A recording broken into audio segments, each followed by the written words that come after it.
Assalamu alaikum, dear students. Today we are going to learn another concept of Cell Tax Act 1990 और ये हमारी छठी definition होगी।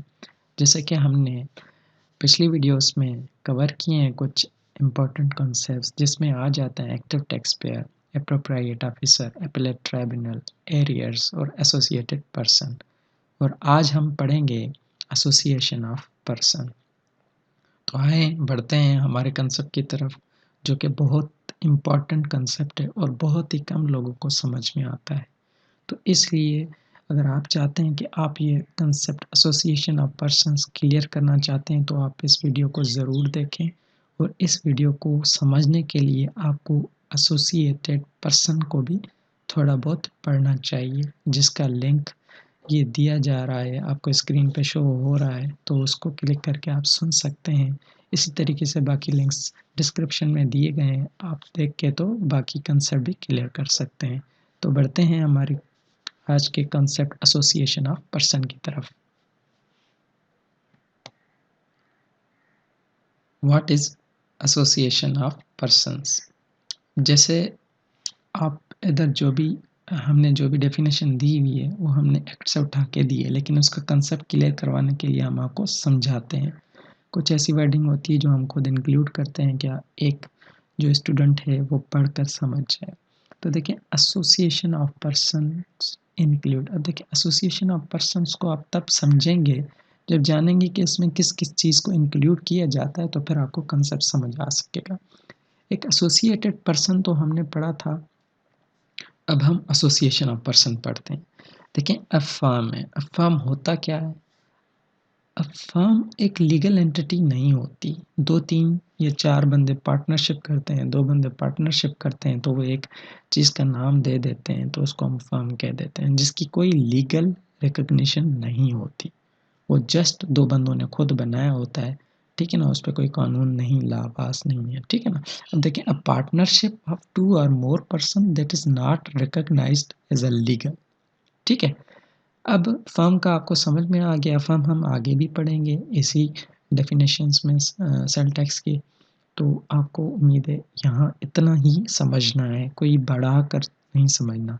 ठीक है, प्रैक्टिकली जब आप इंशाल्लाह इंस्पेक्टर इनलैंड रेवेन्यू में क्वालिफाई कर देते हैं टेस्ट, जब आप सेलेक्ट हो जाते हैं और जब आप ऑन ड्यूटी जाते हैं, तो आप प्रैक्टिकली भी सारी चीज़ें करेंगे तो आपको ज़्यादा कंसेप्ट क्लियर होगा। अभी हमने just exam point of view के आपको एमसीक्यूज क्लियर हो जाए, मतलब जो एमसीक्यूज पूछा जाए उसको आप राइट आंसर मार्क कर सकें, तो उतने हद तक हमने पढ़ना है। अब देखें, ज़्यादा हम डिटेल में नहीं जाएंगे। अब हिंदू अनडिवाइडेड फैमिली क्या है? ठीक है, पाकिस्तान में मुस्लिम जो लॉ चलता है, तो हिंदू अनडिवाइडेड फैमिली हिंदू के रूल्स में चलता है, ठीक है ना, उनके लॉस में चलता है। अब हमारे पास अगर कोई बंदा है, आपका एक भाई और आप हैं, दोनों अलग अलग कोई काम करते हैं, तो अगर एक के ऊपर कोई जुर्म आता है, तो अल्लाह ना करे, अगर एक के ऊपर कोई जुर्म आता है तो दूसरे का उससे कोई लेना देना नहीं है, आपको ही सारा कुछ अदा करना पड़ेगा, या डिफ़ॉल्ट होता है या कोई भी क्या मिसहैप होता है, तो आप उसके क्या होते हैं, आप ही उसके कारण होते हैं, आपका ही वो काज आप ही करते हैं और आपके ऊपर ही लॉ क्या करेगा, इन्फोर्स होगा।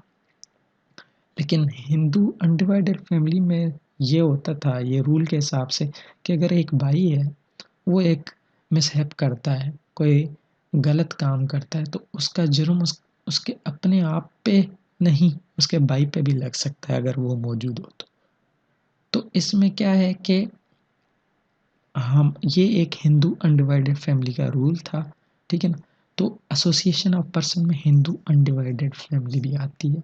डिवाइडेड नहीं है कि भाई अगर आपके ऊपर आ रहा है तो आपका ही काम, आपके ऊपर ही क्या होगा, कानून लगेगा, नहीं, हर किसी पे अलग अलग नहीं लगेगा, एक पे लगा तो दूसरे पे भी वही जुर्म आयद होगा। अब तीसरा है आर्टिफिशियल जुडिशियल पर्सन। अब देखें, आर्टिफिशियल जुडिशियल पर्सन है जिसको हमने, जुडिशियल होता है, ठीक है ना, आर्टिफिशियल जुडिशियल पर्सन। अब देखें, इसका सिर्फ और सिर्फ छोटा सा कंसेप्ट, हम इसका भी डिटेल में नहीं जाएंगे कि उसको आर्टिफिशियली हमने किसी चीज़ को बनाया है, किसी पर्सन, जैसे हम काउंट करते हैं हम पर्सन के आगे डेफिनेशन पढ़ेंगे तो आपको और क्लियर होगा। आर्टिफिशियली हमने उसको बना के उसके ऊपर उसको लीगल बनाने की कोशिश की है, तो उसको हम आर्टिफिशियल जुडिशियल पर्सन कहेंगे। जिसमें अब आखिरी है person form under foreign law. अब फॉरेन लॉ के हिसाब से भी पर्सन, अब पर्सन को जब आप पढ़ेंगे तो आपको बहुत क्लियर होगा। तो इसी डेफिनेशन को जब आप रिपीट करेंगे once we will learn the definition of person, then we will also learn this association of persons in detail. But इतना भी अगर आपको आता है जितना अभी पढ़ा है, देखिए एसोसिएशन ऑफ पर्सन में जो 4 चीज़ें इंक्लूड होती हैं सिर्फ आपने ये याद रखनी है। नो डाउट जितना कंसेप्ट क्लियर होगा उतना आपको याद रहेगा, लेकिन देखिए कंसेप्ट हमारा सिर्फ मोटा मोटा हमने जहन में रखना है क्योंकि हमने करना है MCQs clear.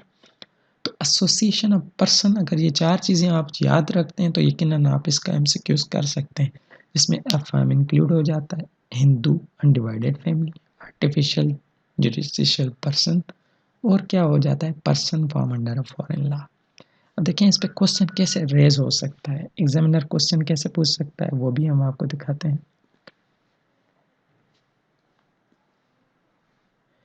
Association of persons include, अब देखें इसमें अब ये एक और बात जो मैंने आपको नहीं बताई, देखें अब जो एसोसिएशन पर्सन है ना, इसमें कंपनी कभी इंक्लूड नहीं होती, हालांकि एसोसिएटेड पर्सन में होती है।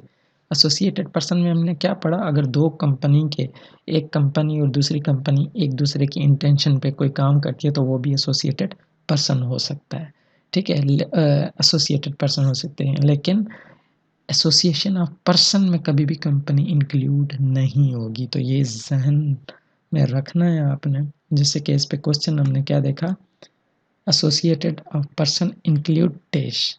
अब क्वेश्चन आंसर देगा अफर्म, हाँ बिल्कुल हमने पढ़ा है इंक्लूड होता है। हिंदू अनडिवाइडेड फैमिली, जी बिल्कुल होता है। कंपनी नहीं होती, बोथ ए एंड बी। और फिफ्थ जो ई ऑप्शन दे सकता है वो आपको दे सकता है ऑल ऑफ द अबव। तो आपने all of the above confidently over confident होके सेलेक्ट नहीं करना, बट आपने क्या करना है बोथ ए एंड बी। तो इसी तरीके से अगर आप चाहते हैं, उम्मीद है कि ये आपको कंसेप्ट क्लियर हो गया होगा। अगर कोई चीज़ नहीं समझ आई तो बेशक आप कमेंट सेक्शन में पूछ सकते हैं, और वीडियो को लाइक करें, सब्सक्राइब करें, ताकि आप हर कंसेप्ट को अच्छे तरीके से समझ कर और इंस्पेक्टर इनलैंड रेवेन्यू का टेस्ट क्वालिफाई कर सकें। Thank you very much. अल्लाह हाफिज़।